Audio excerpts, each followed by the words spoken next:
ఓకేమ్మా, అందరికీ నమస్కారాలు.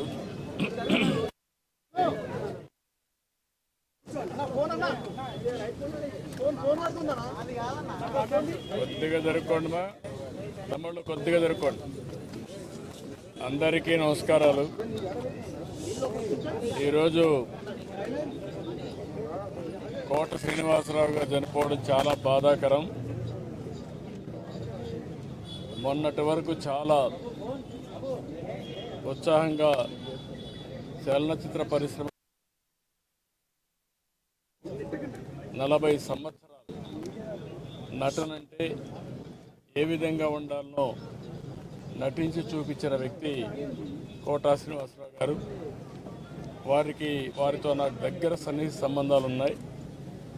సమైక్య ఆంధ్రప్రదేశ్లో ముఖ్యమంత్రిగా ఉన్నప్పుడు కానీ, తర్వాత ముఖ్యమంత్రిగా ఉన్నప్పుడు కానీ, అదే సమయంలో ఆయన ఎమ్మెల్యేగా 1999లో నేను ముఖ్యమంత్రిగా ఉన్నప్పుడు బీజేపీ అలయన్స్తో ఆయన ఎమ్మెల్యే చేశాం.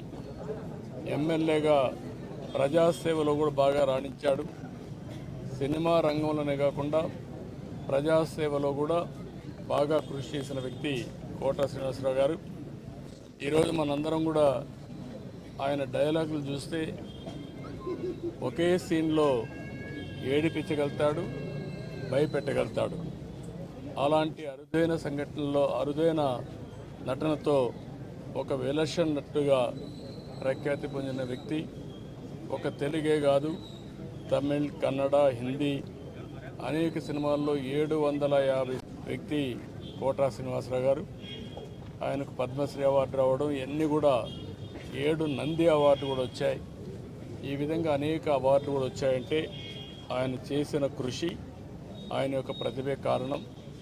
అలాంటి ఒక మంచి నటుడిని తెలుగు రాష్ట్రాలు కోల్పోవడం చాలా బాధాకరం. చలనచిత్ర పరిశ్రమ కోల్పోవడం చాలా బాధాకరం. అలాంటి వ్యక్తి పట్ల నా మరణం పట్ల నా ప్రగాఢ సానుభూతి తెలియజేసుకుంటూ, వారి కుటుంబ సభ్యులకు నా ప్రగాఢ సానుభూతి తెలియజేస్తూ, వారి ఆత్మకు శాంతి కలగాలని భగవంతుడు మనస్ఫూర్తిగా ప్రార్థిస్తున్నాను.